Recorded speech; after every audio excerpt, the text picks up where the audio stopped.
بسم اللہ الرحمن الرحیم۔ السلام علیکم۔ اس ویڈیو میں ہم کتاب احیاء العلوم جلد نمبر 2 یعنی بک نمبر 2 کو آگے کنٹینیو کریں گے۔ اس سے پہلے اگر آپ نے سبسکرائب نہیں کیا تو سبسکرائب کر لیں اور بیل آئیکن پریس کر دیں۔ تو شروع کرتے ہیں۔ مذکورہ مسائل کے اسبات پر دلیل۔ مذکورہ مسائل کے اسبات پر حضور نبی کریم صلی اللہ تعالیٰ علیہ وآلہ وسلم کا مشرکہ عورت کے توشہ دان سے اور خلیفہ دوم امیر المومنین حضرت سیدنا عمر فاروق اعظم رضی اللہ تعالیٰ عنہ کا نصرانی عورت کے گھڑے سے وضو فرمانا دلالت کرتا ہے، حالانکہ وہ شراب پیتے اور خنزیر کھاتے تھے اور ان چیزوں سے نہیں بچتے جو ہماری شریعت نے نجس فرمائی ہیں، تو پھر ان کے ہاتھ برتنوں میں کیوں کرنا پڑتے ہوں گے؟ بلکہ ہم یقین کے ساتھ کہتے ہیں کہ سلف صالحین دباغت کی ہوئی کھال کی پوستین رنگے ہوئے اور دھوبی کے ہاں سے دھلے کپڑے پہنا کرتے تھے۔ اگر کوئی دباغت کرنے والوں، رنگریزوں اور دھوبیوں کے حالات پر غور کرے گا تو جان لے گا کہ ان پر نجاست غالب ہوتی ہے، اور یہ کہ ان کے ہاں کپڑوں کا پاک رہنا محال ہے یا کم از کم نادر ہے۔ بلکہ ہم یہ بھی کہتے ہیں کہ وہ لوگ گندم اور جو کو دھوئے بغیر ان کی روٹی کھا لیتے تھے، حالانکہ ان کو گائے وغیرہ جانوروں سے کہا جاتا ہے جو اس پر پیشاب اور گوبر کر دیا کرتے ہیں، اور اس سے بچاؤ بہت کم ہوتا ہے۔ نیز وہ جانوروں پر سواری کرتے تھے جبکہ جانور پسینے میں شرابور ہوتے تھے، اور وہ انہیں نجاست میں کثرت کے ساتھ لوٹنے کے باوجود دھوتے نہیں تھے، بلکہ ہر جانور جب اپنی ماں کے پیٹ سے نکلتا ہے تو اس پر ناپاک رطوبتیں لگی ہوتی ہیں جن کو کبھی بارش زائل کر دیتی ہے اور کبھی نہیں کرتی، اور وہ لوگ ان سے بھی احتراز نہیں کرتے تھے، اور وہ راستوں میں ننگے پاؤں اور جوتوں کے ساتھ چلتے تھے، جوتوں سمیت نماز پڑھ لیتے تھے، کپڑا بچھائے بغیر مٹی پر بیٹھ جاتے اور شدید حاجت کے بغیر کیچڑ میں چل لیا کرتے تھے، مگر پیشاب اور ناپاک چیزوں پر نہ چلتے اور نہ ان پر بیٹھتے تھے، بلکہ ان سے بچتے تھے، حالانکہ کتوں اور چپائیوں کی کثرت کے سبب راستے ان کے بول و براز سے کہاں محفوظ تھے۔ پھر ہمیں یہ گمان بھی نہیں کرنا چاہیے کہ شہروں اور زمانوں کا حال جداگانہ ہے، تاکہ یہ خیال کر لیں کہ ان کے زمانے میں راستے دھوئے جاتے تھے یا وہ جانوروں سے محفوظ ہوتے تھے، اور ایسا ہرگز نہیں ہے، کیونکہ اس کا عادتاً محال ہونا معلوم ہے۔ مذکورہ گفتگو اس بات پر دلالت کرتی ہے کہ ہمارے سلف صالحین رحم اللہ مبین صرف نظر آنے والی نجاستوں سے بچتے تھے یا اس نجاست سے بچتے تھے جس پر کوئی علامت دلالت کر رہی ہوتی تھی، اور وہ اس ظن غالب کا اعتبار نہیں کرتے تھے جو خیال کو حالات پر دوڑانے سے حاصل ہوتا ہے۔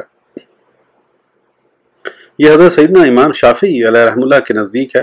آپ رحمۃ اللہ تعالیٰ علیہ کی رائے یہ ہے کہ قلیل پانی اس وقت تک ناپاک نہیں ہوتا جب تک اس میں کوئی ایسی تبدیلی واقع نہ ہو جو اس کے اوصاف کو بدل دے، کیونکہ صحابہ کرام رضوان اللہ تعالیٰ علیہم اجمعین حماموں میں جاتے اور حوضوں میں وضو کرتے تھے، حالانکہ ان میں قلیل پانی ہوتا ہے جس میں ہمیشہ مختلف قسم کے ہاتھ پڑتے ہیں، اور زیر بحث معاملے میں اس کی حیثیت قطعی و یقینی ہے، اور جب نصرانی عورت کے گھڑے سے وضو کا جواز ثابت ہو گیا تو اس کے پینے کا جواز بھی ثابت ہو گیا، اور خلت یعنی حلال ہونے کا حکم نجاست کے حکم کے ساتھ مل گیا۔ ایک سوال اور اس کا جواب۔ خلت کو نجاست پر قیاس کرنا جائز نہیں، کیونکہ اسلاف طہارت کے معاملے میں وسیع النظر ہوتے تھے، جبکہ حرام کے شبے سے بھی انتہا درجے کا پرہیز کرتے تھے، تو پھر خلت کو نجاست پر کیسے قیاس کیا جا سکتا ہے؟ جواب: اگر اس سے یہ مراد لی جائے کہ وہ ناپاکی کی حالت میں ہی نماز پڑھ لیا کرتے تھے، حالانکہ اس طرح نماز پڑھنا گناہ ہے کیونکہ نماز دین کا ستون ہے، تو پھر یہ بدگمانی قرار پائے گی، بلکہ واجب ہے کہ ہم ان کے بارے میں یہ عقیدہ رکھیں کہ وہ ہر اس نجاست سے بچتے تھے جس سے بچنا واجب ہے، اور جس سے بچنا واجب نہیں وہ اس میں چشم پوشی کرتے، اور ان کی چشم پوشی کا محل یہی صورت ہے جس میں اصل اور غالب میں تعارض واقع ہوتا ہے۔ اس سے ظاہر ہوا کہ جس متعین شے میں غور ہو رہا ہے، اگر اس سے متعلقہ کوئی علامت ظن غالب میں نہ پائی جائے تو ایسے ظن غالب کو چھوڑ دیا جائے گا، اور اسلاف کا حلال سے پرہیز کرنا تقوی کی بنا پر تھا، اور تقوی یہی ہوتا ہے کہ حرج میں ڈالنے والی چیزوں سے بچنے کے لیے حرج میں نہ ڈالنے والی چیزوں کو بھی چھوڑ دیا جائے، کیونکہ اموال کا معاملہ خطرناک ہے۔ اگر نفس پر قابو نہ پایا جائے تو فطری طور پر اس کا میلان مال کی طرف ہی ہوتا ہے، جبکہ طہارت کا معاملہ ایسا نہیں ہے۔ ہمارے اسلاف میں سے ایک گروہ صرف اس ڈر سے حلال کو چھوڑ دیتا تھا کہ کہیں وہ دل کو اللہ جل کی یاد سے غافل نہ کر دے۔ منقول ہے کہ ایک بزرگ رحمۃ اللہ تعالیٰ علیہ دریا کے پانی سے وضو نہیں کرتے تھے، حالانکہ وہ محض پاک ہوتا ہے۔ لہذا ان دونوں یعنی حلت اور نجاست کے حکم کا مختلف ہونا ہماری غرض کے خلاف نہیں ہے۔ نیز ہم اس تیسری وجہ کا جواب اس طرح بھی دے سکتے ہیں جیسے पिछली 2 वजहों का जवाब दिया है। यूं कि हम उनकी ये बात तस्लीम नहीं करते कि अक्सर अमवाल हराम हैं, क्योंकि अगरचे माल के असूल कसीर हैं, लेकिन ये ज़रूरी नहीं कि हर असूल तक हराम पहुँचा हो, बल्कि बाज़ अमवाल तक जुल्म पहुँचा है और बाज़ तक नहीं पहुँचा।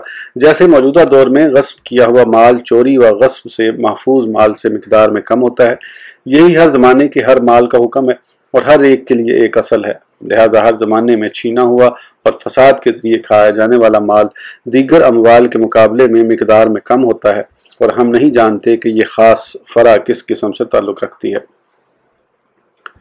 इसीलिए हम ये बात तस्लीम नहीं करते कि हुर्मत का हुक्म गालिब होगा, क्योंकि जैसे छीना हुआ माल बढ़ता है उसी तरह बगैर छीना हुआ माल भी बढ़ता है, क्योंकि हर ज़माने में अक्सर की फ़रा अक्सर ही होगी, बल्कि आम तौर पर गस्ब किया हुआ माल खाने के लिए छीना जाता है, ना कि बीज बोने के लिए। यूं ही गस्बशुदा जानवर भी अक्सर खाए जाते हैं, उन्हें अफजाइश नस्ल के लिए नहीं रखा जाता। तो ये कैसे कहा जा सकता है कि हराम की फ़रो अक्सर हैं, जबकि हमेशा हलाल के असूल हराम के असूल से ज़्यादा रहे हैं। राह हिदायत के मुसाफिर को यहाँ अक्सर की पहचान को समझना चाहिए, क्योंकि यहाँ अक्सर कदम फिसल जाते हैं और अक्सर उलमा भी उसमें गलतियों का शिकार हो जाते हैं, तो अवाम कैसे ना होगी। ये हैवानात और नबातात से बढ़ने वाली चीज़ों से मुतल्लिक बहस थी। मादनियात मुबाह अमवाल से हैं। जहाँ तक मादनियात सोने चांदी वगैरह की कानों का तल्लुक है तो ये मुबाह अमवाल में से हैं। तुर्की और दीगर शहरों में जो चाहता है वो उन्हें ले लेता है, मगर कभी बादशाह भी उनमें से ले लेते हैं और ज़्यादा ना सही कम पर तो कब्जा कर ही लेते हैं। और फिर जो बादशाह किसी मादन यानी कान पर कब्जा कर लेता है वो लोगों को उससे रोकने के लिए जुल्म करता है। अलबत्ता जो शख्स बादशाह से लेता है वो बतौर उजरत लेता है, और ये सही है कि मुबाह चीज़ों पर कब्जा करने के लिए किसी को नायब बनाया जा सकता है और उसके लिए किसी से अजारा करना भी जायज़ है। जैसा कि अगर किसी से पानी भरवाने पर अजारा किया और अजीर ने मुबाह पानी पर कब्जा कर लिया तो वो पानी उस शख्स की मुल्क में दाखिल हो जाएगा जिसके लिए भरा गया है, और अजीर उजरत का मुस्तहिक होगा। यही मामला मादनियात का है कि लोगों के कब्जे से मादनियात बादशाह की मिल्क में दाखिल हो जाएंगी। जब हमने इस मसले पर फ़िक़ा का एक जज़िया बयान कर दिया तो सोने को हराम करार नहीं देंगे, मगर ये कि उसके जुल्म का अंदाज़ा काम की उजरत में कमी से लगाएंगे, और ये ज़्यादा जुल्म के मुकाबले में कलील है। फिर ये मामला बैना सोने के हराम होने को लाजिम नहीं, बल्कि वो अपने ज़िम्मे उजरत बाकी रहने की वजह से जालिम होगा। जहाँ तक दारुल ज़र्ब यानी सोने चांदी से सिक्के बनाने के कारखाने का ताल्लुक है तो उसका सोना बैना वही सोना नहीं होता जो बादशाह गस्ब करके उसके ज़रिए लोगों पर जुल्म करता है, बल्कि ताजिर उनके पास खाम सोना या खोटे सिक्के लेकर जाते हैं और कारीगरों से ढालने और सिक्का बनाने का अजारा करते हैं। फिर जितना उन्होंने कारीगरों के सुपुर्द किया होता है उतने वजन की मिसल वापस लेते हैं, सिर्फ थोड़ी सी मिकदार बतौर उजरत छोड़ देते हैं, और ऐसा करना जायज़ है। अगर फर्ज किया जाए कि बादशाह के सोने से ढले हुए दिनार ताजरों के माल से कम है तो ये यकीनी बात है। अलबत्ता बादशाह दारुल ज़र्ब के मजदूरों पर जुल्म करता है कि उनसे ताजरों के लिए ढाले गए सिक्कों की उजरत का कुछ हिस्सा ले लेता है, इसलिए कि उसने उस काम के लिए तमाम लोगों में से उन्हें मुतय्यन किया है। हत्ता के बादशाह की जाहो हशमत के सबब उनके पास ताजरों की तरफ से दिया गया माल वाफर मिकदार में होता है, तो बादशाह अपनी जाहो हशमत के इब्ज़ उनसे जो कुछ लेता है वो भी एक तरह का जुल्म है, और ये दारुल ज़र्ब से निकलने वाले माल के मुकाबले में कम ही होता है। यहाँ तक कि दारुल ज़र्ब वालों और बादशाह को 100 के पीछे 1 रुपया बचता है। तो ये अक्सर कैसे हो गया? अलगर्ज़ ये गलत बातें हैं जो वहम की वजह से दिलों पर गलबा करती हैं। पास कमज़ोर दीन वालों ने इसे बहुत फैलाया, हत्ता कि परहेजगारी को बुरा जानते हुए उसका दरवाज़ा बंद कर दिया, और जो शख्स मुख्तलिफ मालों में इम्तियाज़ करता है उसे भी ये नापसंद करते हैं, और ये बिदअत व गुमराही है। एक सवाल और उसका जवाब। अगर हराम के गलबे को फ़र्ज किया जाए और नाकाबिल शुमार में नाकाबिल शुमार मिल जाए तो फिर आप खाई जाने वाली चीज़ के बारे में क्या कहेंगे जबकि उसमें कोई ख़ास अलामत भी ना पाई जाए? इसका जवाब यह है कि हमारी राय के मुताबिक उसे छोड़ना तकवा और इस्तेमाल करना जायज़ है, क्योंकि असल हिलत है और वो किसी खास अलामत की वजह से ही दूर हो सकती है, जैसे रास्तों की मिट्टी और ऐसी दीगर मिसालें।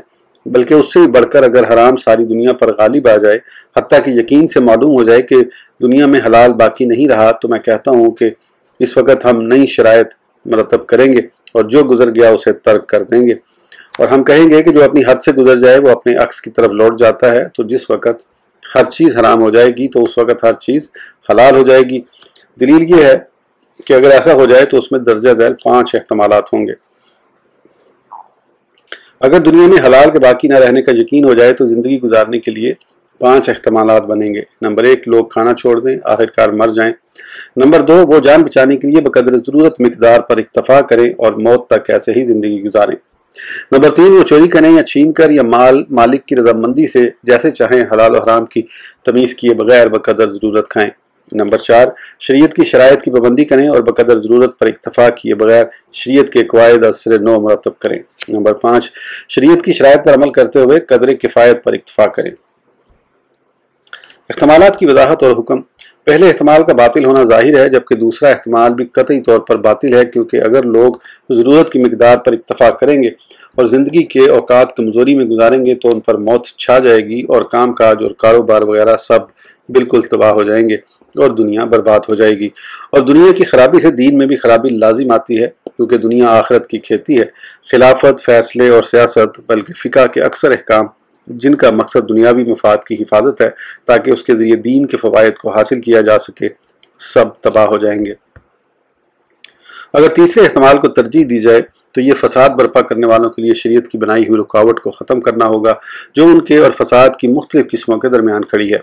फिर लोगों के हाथ गसब, चोरी और जुल्म की मुख्तलिफ़ इक़साम के ज़रिए से आगे बढ़ेंगे और उन्हें रोकना नामुमकिन होगा, क्योंकि वो कहेंगे कि कब्ज़ा करने वाला हमसे ज़्यादा मुस्तहिक नहीं है, क्योंकि वो उस पर ऐसे ही हराम है जैसे हम पर हराम है, और कब्ज़ा करने वाले को सिर्फ ज़रूरत के मुताबिक जायज़ है, और अगर वो इसका मुहताज है तो हम भी मुहताज हैं, और अगर हमने अपना हक ज़रूरत से ज़्यादा लिया है तो हमने इस माल में से चोरी किया है जो उसकी योमिया ज़रूरत से ज़ायद था। तो जब उसने योमिया या साल की ज़रूरत का अंदाज़ा नहीं लगाया तो हम कैसे अंदाज़ा लगाएं और कैसे शुमार करें। ये बात शरीयत के नज़्म व नस्क और तदबीर को फसाद की तरफ ले जाती और फसाद पर उभारती है। बस चौथा एहतमाल ही बाकी बचेगा, जिसकी वजाहत ये है कि जिसके पास जो कुछ है वही उसका ज़्यादा मुस्तहिक है और उससे चोरी या गस्ब के ज़रिए हासिल करना जायज़ नहीं, बल्कि उससे रजामंदी के साथ लिया जा सकता है, और यही शरीयत का तरीका है। जब रजामंदी के बगैर कोई चारा नहीं तो शरीयत में उसके लिए तरीके मुकर्रर हैं जिससे मसाले व अहकाम वाबस्ता हैं। लिहाजा अगर उसका एतबार न किया जाए तो असल रजामंदी मुअय्यन न होगी और उसकी तफसील मुअत्तिल हो जाएगी। मुसाफिर आखिरत के लिए बेहतर तरीका। पाँचवां एहतमाल यह है कि मालिकों से शरीयत के मुताबिक ज़रूरत की मिकदार हासिल करने पर इत्तफाक किया जाए। हमारी राय में राह आखिरत के मुसाफिर के लिए ये तरीका बेहतर है, लेकिन ये तमाम लोगों पर वाजिब नहीं किया जा सकता और ना ही उसे आम फतवा में दाखिल किया जा सकता है, क्योंकि इस वजह से जालिमों के हाथ उस माल की तरफ बढ़ेंगे जो लोगों के पास ज़रूरत से ज़ायद है। इसी तरह चोर भी करेंगे और जो गालिब होगा वो छीन लेगा, जिसे मौका मिलेगा वो चोरी कर लेगा और कहेगा कि उसका हक सिर्फ ज़रूरत की मिकदार पर है और मैं मुख्ताज हूँ। बस यही एक सूरत बचेगी कि बादशाह काबिज लोगों से ज़रूरत से ज़ायद माल ले और हाजत वालों के सुपुर्द कर दे और तमाम लोगों के लिए योमिया या सालाना वजीफ़ा मुकर्रर कर दे।